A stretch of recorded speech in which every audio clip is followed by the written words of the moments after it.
புஷ்பா. ஏங்க புஷ்பா, வயிறு பசிக்கமா இருக்கு, கொஞ்சம் சாப்பாடு எடுத்து தரியா? நீங்க கொஞ்சம் எடுத்து சாப்பிட்டுக்கிடுங்க. முடியெல்லாம் குறுக்கெல்லாம் இருந்தாலும் அத்திட்டு படம் மாதிரி இருக்கு. காலையில இருந்து ஒரே வேலை. இன்னைக்கு ஆடி ஒண்ணுல வீடெல்லாம் சுத்தம் பண்ணிட்டு சாயங்காலம் போல கோயில் போல நின்னங்க. இன்னைக்கு ஆடி ஒண்ணு வெள்ளிக்கிழமை வேற வந்திருக்கு. ரொம்ப நல்லது பாத்துக்கோங்க. ஆடி வெள்ளி தவறாம நான் கோயிலுக்கு போய் உங்களுக்கு நல்லா தெரியும்ல. காலையில எந்திரிச்சுல இருந்து தூத்து தொடச்சி துணி அவ்வளவும் துவைச்சு போட்டு இந்த அடுத்த வாரம் கொண்டு கூழ் ஊத்தலான்னு இருக்கேன். அதுக்கான கம்பு ராகி எல்லாத்தையும் புடைச்சி வெயில காய போட்டு அவ்வளவு வேலை. இன்னும் பெட்ஷீட் துவைக்காம கிடக்கு. சோரங்கறி எல்லாம் பொங்கியாச்சு. இன்னும் பெட்ஷீட்லாம் துவைக்கல. அதை கொண்டு ஆத்துல துவைச்சிட்டு வரணுங்க. ஒரே வேலை. கைகள்லாம் இருந்தாலும் அத்திட்டு படம் இருக்கனால ஒண்ணும் முடிய மாட்டேங்க. கொஞ்சம் எடுத்து சாப்பிடுங்க. ஏன் புஷ்பா இப்படி ஒரு நாள்ல கிடந்து இவ்வளவு வேலையும் பார்த்துட்டு இருக்க? கொஞ்சம் கொஞ்சமா பார்த்துக்கிட்டு தானே. ஒரே அடியா பார்த்து உடம்பு சரியில்லாம கிடந்தீங்கன்னா யாரு பாக்குது? கொஞ்சம் கொஞ்சமா ஒரு 2 நாளைக்கு முன்னாடி இந்த விளக்கெல்லாம் தொடச்சு வைக்கிறது வேலை, கொஞ்சம் துணிமணி எல்லாம் துவைக்கிறது, அந்த மாதிரி பார்த்துருக்கேன்னு தானே. ஒரே நாள்ல கிடந்து எல்லாம் செஞ்சுட்டு இருக்காது. என்ன செய்ய, எனக்கு இன்னைக்கு ஆடி ஒண்ணுன்னே தெரியாது. நேற்று சாயங்காலம் போலதான் சும்மா யதார்த்தமா கேலண்டர்ல பார்த்தேன் பார்த்துக்கங்க. அப்பதான் இன்னைக்கு ஆடி ஒண்ணுன்னே தெரியும். நானும் மறந்தே போனேன்ல. அந்த ஆள் அப்படியே போட்டு கிடக்க மனசு வரல. காலையிலேயே கோயிலுக்கு போயிருக்கணும். வீட்டை அப்படி போட்டுட்டு கோயிலுக்கு வரக்கு மனசே கேட்கல பார்த்துக்கங்க. ஆனால் துணி அவ்வளவு அள்ளி போட்டு சோப்பு போட்டு வீடெல்லாம் தூத்து தொடச்சி எல்லா வேலையும் பார்த்தாச்சு. நீ பெட்ஷீட் மட்டும் அள்ளி வெளியில போட்டிருக்கேன். வீட்டுல தண்ணி கிடையாது, குறவா தான் இருக்கு. அதான் ஆத்துல போய் அழைச்சிட்டு வந்துட்டோம்னு நல்ல சோப்பிட்டு அழைச்சிட்டு வரலாம். அது லட்சுமி அக்காவும் வாரேன்னாவே. சரி புஷ்பா, நான் எடுத்து சாப்பிட்டுக்கிட்டே. நீ சாப்பிட்டியா? சோறு என்ன பொங்கணும் இன்னைக்கு? இல்ல இன்னும் சாப்பிடல. காலையில இருந்து பல்லு கூட தேய்க்காம இருக்கேன். நீ போயிட்டு அந்த பெட்ஷீட்லாம் அழைச்சி போட்டு பல்லு தேய்ச்சி குளிச்சு தான் வரணும் ஆத்துல. இடி சாப்பிடு, சாப்பிட்டுட்டு வேலையெல்லாம் பாரு. வீட்டுல என்ன அவ்வளவு ரொம்ப முக்கியமான எங்க போற வேலையெல்லாம் பார்த்துட்டு சாப்பிட்டுட்டு என்னன்னாலும் செய்யிட்டு தலை சுத்தி கீழே விழுந்து கிடக்காம சாப்பிடாம கிடக்கா பட்னியா. குளிச்சுக்கிட்டு சாப்பிட்டுக்கிட்டேங்க. எல்லா வேலையும் பார்த்தா உடம்புலாம் ஒரு மாதிரி வேர்த்துட்டு துணி எல்லாம் கசகச நனைஞ்சு கிடக்கு. இதோட இருந்து சாப்பிட மனசு வராது. காப்பி வேணா கொஞ்சம் போட்டு குடிச்சுக்கிட்டே சாப்பிடுங்க. நான் அந்த புளிக்கறி கொஞ்சம் வச்சு இந்த முட்டைக்கோசு கூட்டு தான் போட்டு வச்சிருக்கேன். உங்களுக்கு பிடிக்குமோ என்னமோ தெரியல. சாப்பிடுங்கன்னு இன்னைக்கு ஒரு நாள் சாப்பிட்டுக்கிடுங்க. நாளைக்கு வேற கறி வைப்போம். சரி புஷ்பா, நான் சாப்பிட்டுக்கிட்டே. நீ கொஞ்சம் காப்பினாலும் போட்டு குடி, நான் போட்டு தட்டுமா? வேணாங்க, நீங்க கேட்டதே போதும். நான் போட்டுக்கிட்டே, நீங்க போய் சாப்பிடுங்க. சரி புஷ்பா, சாப்பிட்டுட்டு வேலையை பாரு என்ன. சரிங்க. புஷ்பா. இழுச்சக்கா வாங்கக்கா. இட்டி என்ன செய்ய, வீட்டு வேலையெல்லாம் பார்த்துட்டியா? நீ போன் படி சொன்னக்கப்புறம் தான் தெரியுது எனக்கு இன்னைக்கு ஆடி ஒண்ணுன்னு. நானும் ஐத்தே போனேன் பார்த்துக்க. எனக்கு தெரிஞ்சிருந்தா நேரத்தை உடனே சொல்லியிருப்போம்ல.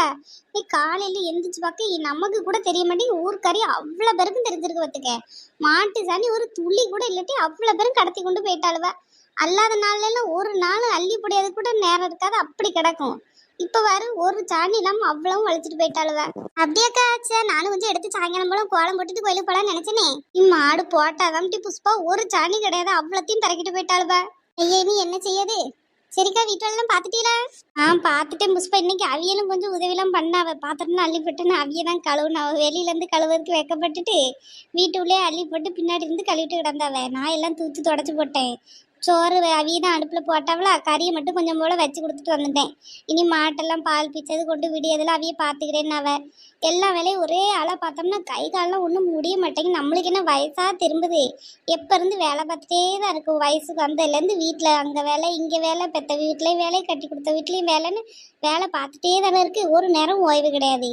ஒரு மாதிரி கையுங்கெல்லாம் வலிக்கிட்டு அதனால இன்னைக்கு அவியலையும் கொஞ்சம் வேலை பார்க்க சொல்லி பார்த்தாவ. அது இனி பெட்ஷீட்லாம் கிடக்கு. அதை நீ வாரியா அந்த புவாரையெல்லாம் கொண்டு அலசிட்டு வந்துடுவோன்னு கேட்கலாம் தான் வந்தேன். வரணுங்க. எனக்கு தண்ணி குறவாக தான் இருக்குது. நானும் வந்து அலசது தான் இருந்துச்சு. நீங்கள் வந்தோடனே போக மாட்டேன் தான் இந்த விளக்கெல்லாம் தொடச்சி வச்சுருவோம். சாயங்காலம் கோயிலுக்கு போயிட்டு வந்து வீட்டில் விளக்கு போடணும் பற்றியில அதான் தொடச்சி வச்சுட்டு போயிடலாமேன்னு பார்த்தேன். சரி, எடுத்துட்டு வரட்டுமாக்கா? போயிட்டு வருமா? சரி, டீ எடுத்துட்டு வா. நானும் போய் துணி எடுத்துட்டு சோப்பு எடுத்துட்டு வாரேன். சரிக்கா. பரவாயில்ல, அந்த அண்ணன் பார்க்க தான் ஒரு மாதிரி தெரரா இருக்காவே. பரவாயில்ல, இழுச்சக்க சொன்னோன்னு வீட்டு வேலையெல்லாம் பார்த்துருக்காவளே. என்ன செய்ய, நம்மளுக்கு தான் உதவி செய்ய ஆள் இல்லை. மாமனார் மாமியார் எல்லாரும் இருந்து என்ன பிரயோஜனம்? பிள்ளைல பொட்ட பிள்ளையும் பெற்று வச்சு ஒன்றும் வேலை பார்க்க மாட்டேங்கி. சோறு பொங்கி கறி வச்சுட்டு எல்லாத்தையும் வயிறு நல்லா பசிக்கி. வாங்க மகாராணி, எந்திரிச்சிட்டீங்களா? சே யாம் தே எட்டி உன்னையெல்லாம் என்னன்னு யாசி அது யாசி யாசி எனக்கு வாய் தாம்பி வலிக்குது. உனக்கு வேற எதுவும் வலிச்ச மாதிரி எனக்கு தெரியல. ஊர் அவ்வளவும் போய் பாருட்டி. அவ்வளோ பொம்பளை இன்னைக்கு ஆடி வெள்ளி நாள்னு அவ்வளவு எந்திரிச்சு வீடு வாசல் எல்லாத்தையும் தூத்து போட்டு துணிமணி அள்ளி துவச்சு போட்டு வாசல்ல கோலம் போட்டு கோயிலுக்கு போய் அவ்வளவும் கூழ் வாங்கிட்டு வருது. நீ வீட்டில் கிடந்து பத்துக்கிட்டு ஊத்தப்படல தேய்க்காம கூட பண்டதிங்க காலையில எந்திரிச்சு வந்துட்டேன்ட்டி. பசிக்குது, நம்மளை பசிக்கும். பசிக்காம என்ன செய்யும்? வீட்டில் வேலை பார்த்து தள்ளுது இல்ல. ஊர்ல அவ்வளோ பொம்பளையில என்ன அளவா வீட்டில் எல்லாம் வேலை பார்த்து போற அளவு கோயிலுக்கு இங்க ஒரு பண்ணி மாதிரி கிடந்து உறங்கிட்டு வருது. இன்னத்து இடையில உங்க பேர்லாம் சொல்லுதிய? பேர் சொல்றேனா? ஆமா, நீங்க தானே பண்ணினிய. இது செருக்கு பேசுறதுக்குலாம் உனக்கு ஒரு விதம் இருக்காதடி. காலையிலேயே ஆவிய பக்கத்துக்கு எந்திரிச்சு வந்துட்டா. ஏன் இன்னும் கொஞ்ச நேரம் படுத்து உறங்கிருக்கேன் தானே? மணி 10 தானே மகாராணி ஆகுது. 12 மணிக்கு தானே எந்திப்பிய. இன்னைக்கு என்ன இவ்வளவு நேரத்துல இருந்துச்சு, இன்னும் கொஞ்ச நேரம் படுத்திருந்தேன்னா ஏன் நிம்மதியாவது இருந்திருக்கு. நான் பாட்டுல வேலையெல்லாம் பார்த்து வச்சுட்டு எங்கனாலும் போயினாலும் இருந்திருப்பேன். காலையிலேயே நேரத்துல எந்திரிச்சு வந்து ஏன் உயிரை வாங்கிட்டு கிடக்கு. ஊர்ல உள்ள பொம்பளையில எப்படி இருக்காளோ அதுல ஒரு பங்கு நீ இருக்க வேண்டாம். நான் எந்திரிச்சு காலையில வீட்டுல சோறுங்கறிலாம் பொங்குறேன்னே ஏதாவது ஒரு வேலை தூத்து தொடச்சி ஏதாவது செய்யலாமா? இந்த கிடக்க போர்வையெல்லாம் கிடக்கி அதையாவது அள்ளிட்டு போய் ஆத்துல துவைச்சிட்டு இல்லைன்னா ஆத்த ஓடி போ. இந்த புஷ்பாவும் இந்த இழுச்சக்காவும் இந்த அள்ளிட்டு போற அழுவ போர்வையை பூரா அள்ளிக்கிட்டு இந்த ஆத்துல துவைக்கணும் தலையில தூக்கிட்டு போற அழுவ. அவளும் பொம்பளை அழுவு, நீ ஏன் பொம்பளை? படுத்து உறங்கிட்டு கிடக்கா. அள்ளிட்டு போய் அதையாவது துவைச்சிட்டு வந்துட்டு இல்லைன்னு எனக்கு வர ஆத்தத்துக்கு என்ன சொல்லுவேனே தெரிய மாட்டேங்கி. ஆடி வெள்ளி அன்னைக்கு இன்னும் ஏச வைக்காத நீ முத நாள் இப்படி ஏசிட்டு கிடந்தேன்னா நீ வருஷம் பூரா இப்படிதான் ஏச வேண்டியதா இருக்கும். மரியாதை என் கண்ணு முன்னாடி நிக்காம போ.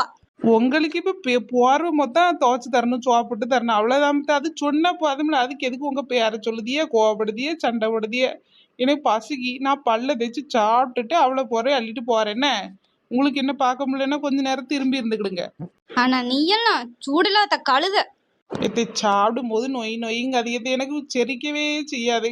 அங்கிட்டு தள்ளி போயிருந்து கத்திட்டடங்க, நான் ஒன்றும் கேட்க மாட்டேன். கொஞ்சம் நேரம் இங்கே இருந்து சாப்பிட்டுக்கிட்டே சாப்பிடும்போது நொய் நொய் நொயின்னு பேசிட்டு இருந்தா உப்பு இருக்க காரம் இருக்க உரப்பு இருக்கான்னு ரசிச்சு சாப்பிட முடியாத ஒரு மாதிரி இருக்கும். சரியா போங்க, அங்கே இருந்து சத்தம் போட்டு கிடங்க. இவன்லாம் ஒரு பொம்பளை. வாடுகிற தண்ணியில உரசி விட்டேன் சந்தனத்தை சேர்ந்துதோ சேரலையோ செவத்த மச்சான் கைகளிலே. ஓல ஒண்ணு நான் எழுதி ஓட விட்டேன் தண்ணியில சேர்ந்துச்சோ சேரலையோ செவத்த மத்தான் நெத்தியிலே. நெட்டவழி நாங்க இங்கதான் இருக்கோம்னு உனக்கு யாருன்னு சொன்னா? வேற யாரும் எங்க மாமியா தான். நம்ம இழிச்சாக்கா நான் போற துவைக்க போறேன் இப்படி நீட்டிட்டே போயிருப்பாவ எங்க மாமியார் கண்ணில் படணும்னு. எங்க மாமியை பார்த்துட்டு என்ன ஏச்சுக்கா கல்லு உறங்கி முழிச்சு வயித்த பசி தாங்க முடியல பத்திக்கிடுங்க. 2 அள்ளி வாய்க்குள்ள போடலாமேன்னு போறேன், என்ன ஏச்சுது. ஊர்ல உள்ள அவ்வளோ பொம்பளைகளும் துணி துவைக்க அழுவ, பாத்திரம் கழுவ அழுவ, வீட்டை சுத்தம் பண்ணது அழுவ, நீ இப்படி கிடந்து உறங்குதே வைக்கன்ட்டு ஒரே ஏச்சு பத்துக்கிடுங்க. அந்த ஆள் நீங்க குளத்துல தானே இருப்பீன்ட்டு ஓடி வந்தேன். ஏட்டி என்ன உங்க மாமியை பார்க்கவே இல்லைல்ல? எங்க இருந்து பார்த்துச்சுன்னு தெரியலையே. பார்த்தனா சத்தம் கொடுத்துருப்போம்ல. எங்கன நாள் இன்னும் பார்த்துருக்குங்க, அதெல்லாம் கண்ணு பயங்கர கண்ணு. நீ அலசி போட்டு அந்த ஆளை ஒரு 2 மணி நேரம் மூச்சு பேச்சு இல்லாம போய் கிடந்து உறங்கணும்ட்டு ஒரு 4 மணியை போல எந்திரிச்சு நல்லா மறுபடியும் மேலே கழுவிட்டு கோயிலுக்கு போனோம்னா சரியா இருக்கும். நீ எல்லாம் என்னால ஒன்றும் பண்ணவே முடியாது. குறுக்கள் அந்த ஆள் அந்துட்டு போன மாதிரி இருக்குமா? எவ்வளோ வேலை காலையில இருந்துச்சு. ஒரு நாளாவது யாராவது ஒரு நாள் நீ இருந்துக்கிட்டு நாங்க எல்லா வேலையும் செய்யணும் யாராவது சொல்லுறதுக்கு இருக்காவளா? எல்லா நாளும் வேலை பார்த்து பார்த்து பார்த்து பார்த்தே ஒரு மாதிரி வெறுத்து போகுது. எங்கனாலும் ஓடிடலாமான்னு இருக்கு சொல்லாம கொள்ளாம. இந்த பிள்ளைகள் பள்ளியோட முடிச்சுட்டு 2 சமையல் பார்த்துக்க இருக்கதை சாப்பிட மாட்டாளவ. என்னன்னு செய்ய? இன்னைக்கு ஆடி வெள்ளிக்கிழமையாம்ல, சாயங்காலம் எல்லாரும் சேர்ந்து போவோங்கக்கா, கூழெல்லாம் கொடுப்பாவ. என்ன நீங்க எப்பக்கா கூழ் ஊத்த போறிய? அம்மா அடுத்த வாரம் ஊத்துவோம் நெட்டவழி. அதுக்கு அடுத்த வாரம் ஊத்துவே. எவ்வளோ பேருக்கு கூழ் ஊத்துவாவேன்னா உப்பு இனிப்புன்னு எம்மா டேஸ்டா இருக்கு. நீ கூழை குடிச்சு வயிற்ற நெப்பிட வேண்டிதான். சாயங்காலம் நேரத்திலேயே போவோங்க, நேரத்தோடி போனாதான் நிறைய குடிக்க முடியலன்னு தீந்துரும். அம்மா அலையாத இருக்கும். ஏக்கா புஷ்பாக்கா நல்ல பெரிய தூக்குவாளி உங்கள்கிட்ட ஒன்று இருந்துச்சுலக்கா. போன வருஷம் கூட எனக்கு கூழ் வாங்க தந்தியில, அதை தந்துருங்கக்கா. நல்ல கூழ் வாங்கி வச்சு அடுத்த வாரம் கோயிலுக்கு போற வரைக்கும் வச்சு வச்சு குடிக்கணும். எம்மா வாசில கிடைச்ச இவ்வளோ 2 பேரும் பெனாயில கூட விட மாட்டாவு போல. இழிச்சாக்கா குடிச்சு கரைச்சு குடிச்சிருவாளவு போல. ஒரு வாரம் வச்சு குடிக்க போறாளுங்களா? என்ன சொல்லுதளவும் பாருங்க. ஏட்டி வாங்கி குடிக்கிறதுலேயே நிக்காதீங்கட்டி. நீங்களும் யாருக்குனாலும் கொடுங்க, நல்லது. நாங்க எல்லாம் வாங்கி தரங்க, காய்ச்சி வேணும் தெரியல, எங்களுக்கு தான் காய்ச்ச தெரியாதே. இப்படியே சொல்லிக்கிட்டு திரி. நீ என்னைக்குதான் வேலையெல்லாம் படிக்க போற, வீட்டுல எப்ப வேலை பார்க்க போற, உங்க மாமியாருக்கு விட தர போறேன்னு தெரிய மாட்டேங்கி. ஏக்கா அது விடதறக்கு நல்லதானே இருக்கு. ஏதாவது ஒரு சுகரு பிபி காதியக்கல கண்ணுது இல்லைன்னா பரவாயில்ல. அது இப்பவும் குத்துக்கல்லு மாதிரி நல்லா இருக்கு. அதை எப்படி போய் விட தர்றது? விட தந்தா அவ்வளவு என்ன கொண்டு செயல போட்டுருவாவ. ஏம்மா அந்த வேலை கிடையாது, வீட்டு வேலையில இருந்து வேலை சொன்னேன். எதுக்குக்கா இந்த தேவையில்லாத இதெல்லாம் எடுத்துக்கிட்டு? அதான் பாக்கிறதுக்கு ஆள் இருக்குல்ல, விட்டுற வேண்டியதான். அவிய பாக்கன்னு ஆசைப்படுதாவ. எதுக்கு அவியில வலுக்கட்டாயமா வம்பிழுத்துக்கிட்டு? பாக்கணும்னா பாத்துட்டு இருக்கட்டுமே. கொடுத்து வச்ச மகராசி. சரி உங்க மாட்டோட சாணி அவ்வளவு பேரும் அள்ளிட்டு போயிட்டாவளே. காலையில நானும் கொஞ்சம் போல எடுக்கலாம் தான் இந்த நெட்ட காலையில விட்டுருந்தேன். ஒண்ணு கூட இல்லைன்ட்டு வந்துட்டாவ. சவியிட்ட சண்டை பட்டு பிறகு நானும் வந்து பார்க்கலான்னு வந்து ஒண்ணு கூட கிடையாதே. இழுச்சக்கா எட்டி 4 மாடு வச்சிருக்கேன்ட்டு என் வீட்லயே வாசல்ல போடியதுக்கு சாணி கிடையாது. அவ்வளவு பேரும் அள்ளிட்டு போயிட்டாளு. ஒரு வார்த்தை கூட கேட்க மாட்டேங்க அழுவ. நானும் ஏசியும் பார்த்துட்டேன், என்னென்னமும் சொல்லியும் பார்த்தேன், திட்டியும் பார்த்தேன், எல்லாம் செஞ்சாச்சு. ஒருத்தி கூட ஒரு என்ன ஏது எடுக்கட்டுமா வேண்டாமா எதுவுமே கேட்கல. பார்த்துக்க அந்த ஆள் அள்ளிட்டு போயிட்டாளு அவ சௌரியத்துக்கு. இன்னைக்கு சாயங்காலம் எல்லாரும் வீட்டு வாசலையும் பார்த்தா தெரியும் எவ சாணி திருடுனவான்னு. எல்லாம் வீட்டு வாசல்ல தானே போடுவாளுவ, வாய்க்குள்ள போட்டு தண்ணியா ஊத்த முடியும், வாசல்ல தானே போடுவாளுவ. அப்ப இருக்கு அவளுக்கு வாசல்ல போட்டு கோலம் போடும்போது நான் போய் பிடிச்சிருவோம்ல. இன்னைக்கு பாரு ஒரு திட்டி 100 ரூபா வாங்கல, ஏன் பேரு பாரு மாத்தி அடிச்சுக்கிறேன். அம்மா எக்க இது நல்ல பிசினஸ் ஆகல இருக்கு. ஒரு சாணிக்கு 100 ரூபாயாக்கும். ஆமா கேட்டுட்டு தான் 10 ரூபாய்க்கு தந்திருப்பேன், கேட்காமல எடுத்துட்டு போனாலும் அதனால 100 ரூபா. பேசாம இழிச்சக்கா மாதிரி 4 மாடை வாங்கி மேய்ச்சா கூட சாணி பால் மோத்திரன்னு எல்லாத்தையும் வித்து பைசா உண்டாக்கலாம் போல. என்ன துட்டு.